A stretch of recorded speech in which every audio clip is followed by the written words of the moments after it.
மாணவர்கள் கம்ப்யூட்டர் ப்ரோக்ராம்னு சொல்லக்கூடிய Java, C++, Python, PHP போன்றவற்றை எளிதாக கற்றுக்கொள்வதற்காக இந்த ஸ்க்ராட்ச் ஆனது வடிவமைக்கப்பட்டிருக்கு. இதை கற்றுக்கிறதுக்கு கோடிங் நாலேஜ் எதுவும் தேவையில்லை. ப்ரௌசரில் ஒரு URL என்டர் பண்ணி ஒரு வெப்சைட்டை ப்ரௌஸ் பண்ண தெரிஞ்சிருந்தால் மட்டும் போதும். இதில் வெறும் கோட் பிளாக்கை கொண்டு தான் நம்ம பயன்படுத்த போகிறோம். சாம்பிள் ப்ராஜெக்ட் ஒன்று பார்க்கலாம் வாங்க. எக்ஸ்ப்ளோர் அப்படின்ற இந்த மெனுவை நான் இப்போ கிளிக் பண்ணுறேன். பாருங்கள், இது ஃபுல்லாக நிறைய சாம்பிள் ப்ராஜெக்ட் நமக்கு இருக்குது. இதில் ட்ரா எ கேம் அப்படின்ற இந்த சாம்பிள் ப்ராஜெக்டை ஓப்பன் பண்ணுறேன். இந்த ப்ராஜெக்டை பற்றின எல்லா இன்ஸ்ட்ரக்ஷனும் வந்து பார்த்திங்கன்னா இங்கே சைடில் நம்மளுக்கு கொடுத்துருக்காங்க. இந்த ப்ராஜெக்டை நம்ம ஸ்டார்ட் பண்ணுறதுக்கு இந்த க்ரீன் கலரில் இருக்கிற ஃப்ளாகை கிளிக் பண்ணாக்கா இந்த ப்ராஜெக்ட் ஆனது ஸ்டார்ட் ஆகும். பாருங்கள், ப்ராஜெக்ட் ஸ்டார்ட் ஆகிடுச்சு.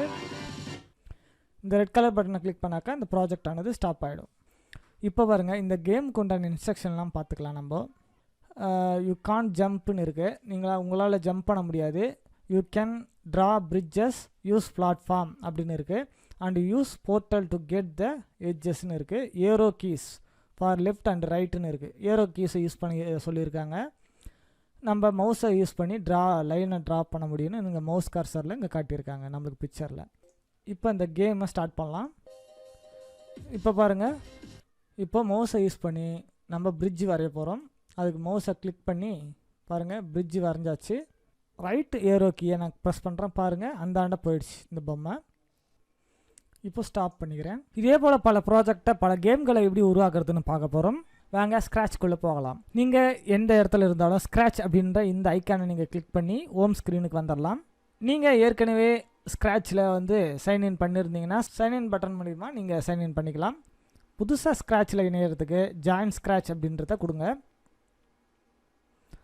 இங்கே உங்களுடைய யூசர் நேமை டைப் பண்ணிக்கோங்க. இப்போது யூசர் நேம், பாஸ்வேர்ட் டைப் பண்ணிட்டு நெக்ஸ்ட் கொடுக்குறேன்.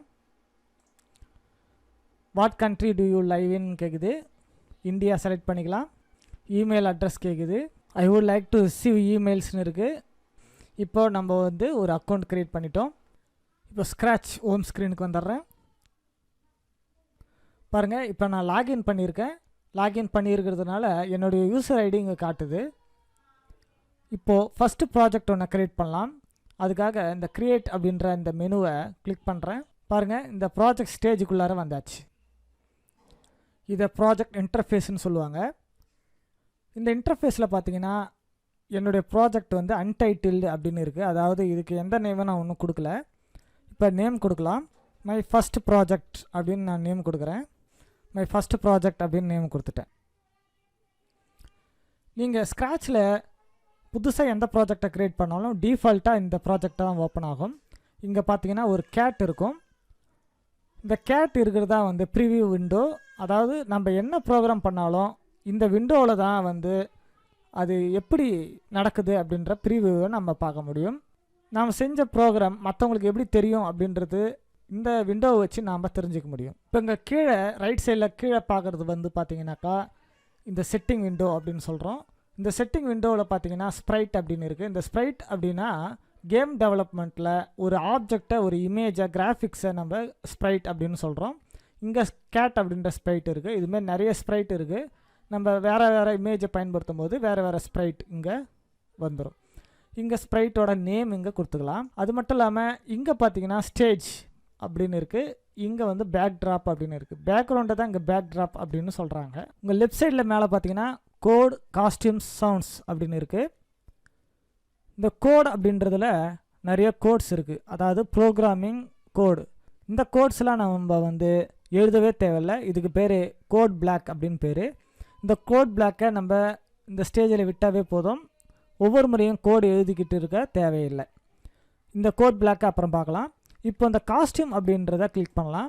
இந்த காஸ்டியூம் அப்படின்றத கிளிக் பண்ணும்போது பார்த்தீங்கன்னா 1, 2 அப்படின்னு இருக்குது. அனிமேஷனில் இதை ஃப்ரேம்ஸ்ன்னு சொல்கிறோம். இது ஃபஸ்ட்டு ஃப்ரேம், இது வந்து செகண்ட் ஃப்ரேம். பாருங்கள், இது ஃபஸ்ட்டு ஃப்ரேம், இது செகண்ட் ஃப்ரேம். ஃபஸ்ட்டு ஃப்ரேமில் இந்த கேட்டானது இப்படி இருக்குது. செகண்ட் ஃப்ரேமில் பாருங்கள், இந்த கேட்டானது ரன் ஆகிற மாரி இருக்குது. அதாவது ஓடுற மாரி இருக்குது. இங்கே சவுண்ட் அப்படின்றத கிளிக் பண்ணலாம். இங்கே பார்த்தீங்கன்னா ஒரு சவுண்டு இருக்குது. எந்த ஸ்க்ராட்சை செலக்ட் பண்ணுறோமோ அந்த ஸ்க்ராட்சுக்கு ஏற்ற சவுண்ட் இங்கே இருக்கும். பாருங்கள், இந்த ஸ்க்ராட்சை நான் ப்ளே பண்ணுறேன்.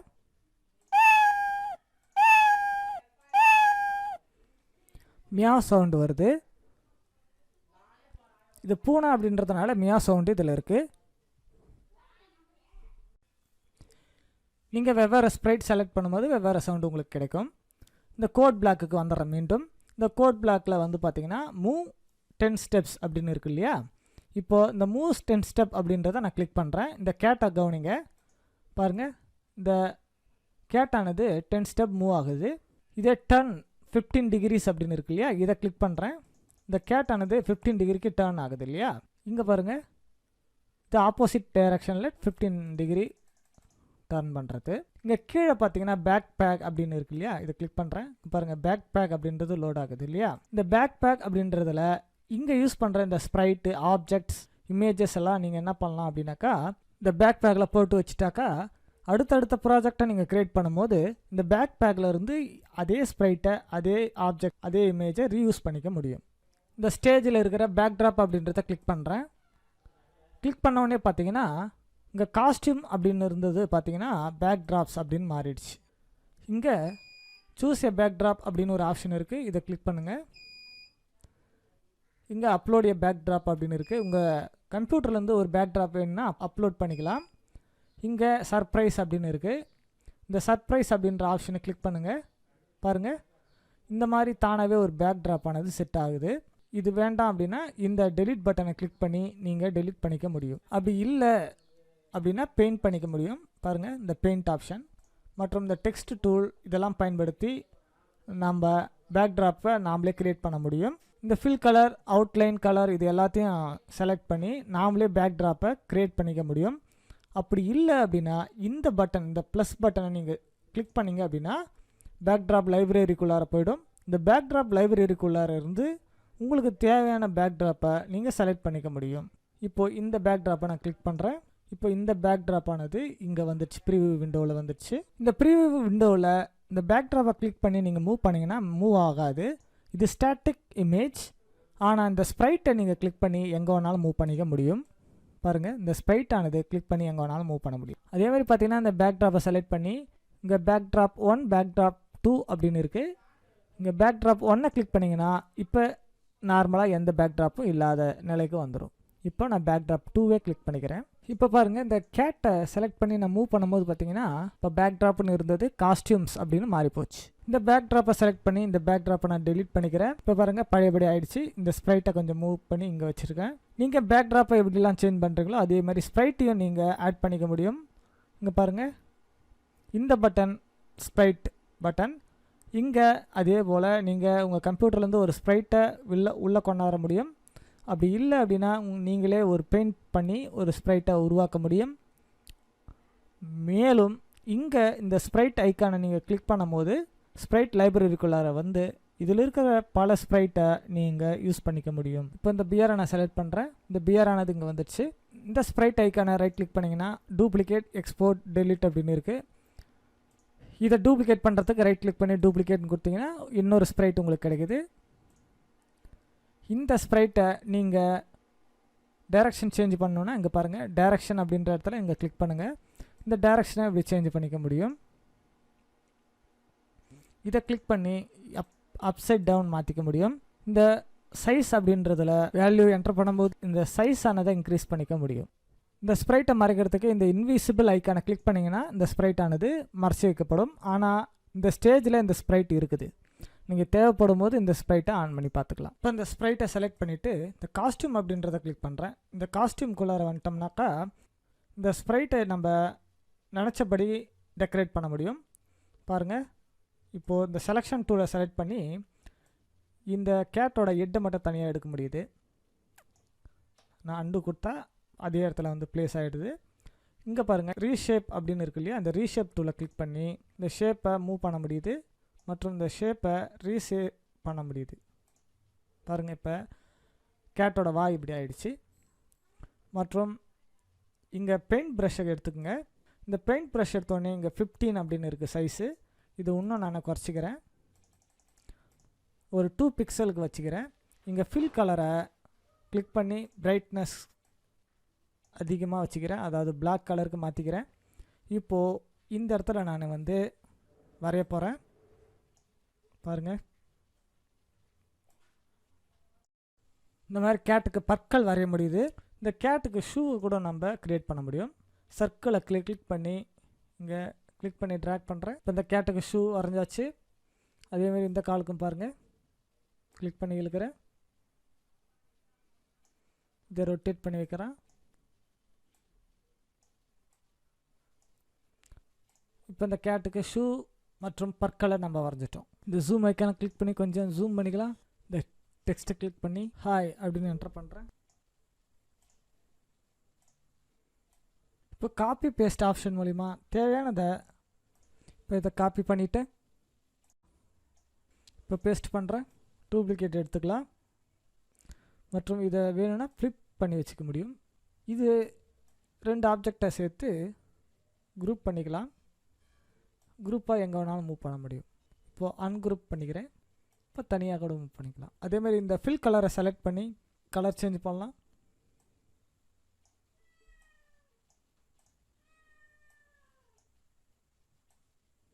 பாருங்கள், இந்த கேட்டுக்கு நம்ம கலர் சேஞ்ச் பண்ண முடியும்.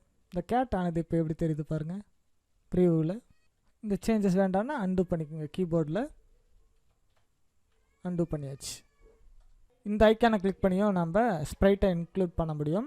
ஆனால் இந்த ஐக்கானை கிளிக் பண்ணி நம்ம ஸ்ப்ரைட்டை இன்க்ளூட் பண்ணும்போது பார்த்திங்கன்னா அதே ஃப்ரேமில் வராமல் அடுத்த ஃப்ரேமில் வந்து நம்மளுக்கு இந்த ஸ்ப்ரைட்டானது கிடைக்குது. இங்கே கன்வெர்ட் டு பிட் மேப் அப்படின்னு ஒரு ஆப்ஷன் இருக்குது இல்லையா, இதை கிளிக் பண்ணும்போது பார்த்திங்கன்னா இது பிட் மேப்புக்கு உண்டான ஆப்ஷன். பிட் மேப் அப்படின்னாக்கா பிக்சல் பேஸ்டு இமேஜ். ஆனால் கன்வெர்ட் டு வெக்டர்னு கிளிக் பண்ணால் இது வெக்டர் பேஸ்டு இமேஜ். இது கம்ப்யூட்டரில் பிக்சல் வெக்டர் அப்படின்னு 2 இருக்குது. இந்த 2 விதமான இமேஜாக நம்ம உருவாக்க முடியும். கன்வெர்ட் டு பிட் மேப்னு கொடுக்கும்போது அதுக்குண்டான டூல்ஸே இங்கே மாறுது, உங்களுக்கு சேஞ்ச் ஆகிறது தெரியுது. கன்வெர்ட் டு வெக்டர்னு கொடுத்தா இதுக்குண்டான டூல்ஸ் ஆனது இங்கே மாறுது. இப்போது இந்த டூல்லேருந்து ஒரு ஆப்ஜெக்டை வரையும் போது பார்த்திங்கன்னா நீங்கள் சாதாரணமாக வரையும் போது இந்த ஆப்ஜெக்ட் ஆனது இப்படி ஸ்கொயர்ஸ் ஆகி கிடைக்கும். அதே நீங்கள் ஷிஃப்ட்டு பிடிச்சி இந்த ஆப்ஜெக்டை வரையும் போது பார்த்திங்கன்னா உங்களுக்கு வந்து ப்ரொபோர்ஷனேட்டாக கிடைக்கும். அதாவது கரெக்டான ஒரு சர்க்கிளாக கிடைக்கும் உங்களுக்கு. இது ஸ்கொயர்ஸ் ஆகாது. எப்படி வேணாலும் எந்த சைடு மூவ் பண்ணாலும் பார்த்திங்கன்னா அதுக்குண்டான ஒரே சைஸில் கிடைக்கும், கரெக்டான சர்க்கிளில் கிடைக்கும். அதே நீங்கள் ஷிஃப்ட்டு பிடிக்காமல் வரையும் போது பார்த்திங்கன்னா எலிப்ஸாக மாறிடும், பர்ஃபெக்ட் சர்க்கிளாக இருக்காது. இப்போது இந்த ஸ்கொயரை எடுத்துக்கிறேன். ஸ்டேஜில் வந்து இந்த ஸ்கொயரை வரைஞ்சிக்கிறேன். இப்போ இந்த ரீஷேப் டூலை செலக்ட் பண்ணிக்கலாம். இந்த ரீஷேப் டூலை செலக்ட் பண்ணிவிட்டு பாருங்கள், இங்கே 4 மூலையிலையும் வந்து பாயிண்ட் இருக்குது. இந்த பாயிண்ட்டை நான் கிளிக் பண்ணுறேன். இங்கே பார்த்தீங்கன்னா உங்களுக்கு சில ஆப்ஷன்ஸ் புதுசாக கிடச்சிருக்கு.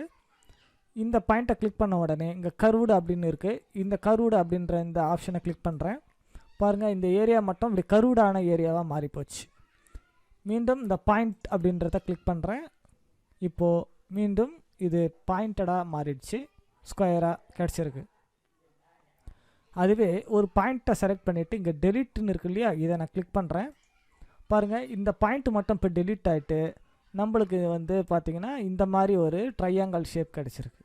அதே மாதிரி ஒரு ஆப்ஜெக்டை செலக்ட் பண்ணிவிட்டு இங்கே அவுட்லைன் அப்படின்றத நீங்கள் கிளிக் பண்ணிங்கன்னா அதனோட அவுட்லைன் கலரை நீங்கள் செலக்ட் பண்ணிக்க முடியும். அவுட்லைன் சைஸை நீங்கள் இன்க்ரீஸ் பண்ணிக்க முடியும். அவுட்லைன் வேணாம் அப்படின்னு நீங்கள் நினச்சிங்கன்னா செலெக்ஷன் டூல் எடுத்து அந்த ஆப்ஜெக்டை செலக்ட் பண்ணிவிட்டு அவுட்லைன் ஆப்ஷனில் வந்து இந்த பட்டனை கிளிக் பண்ணிங்கன்னா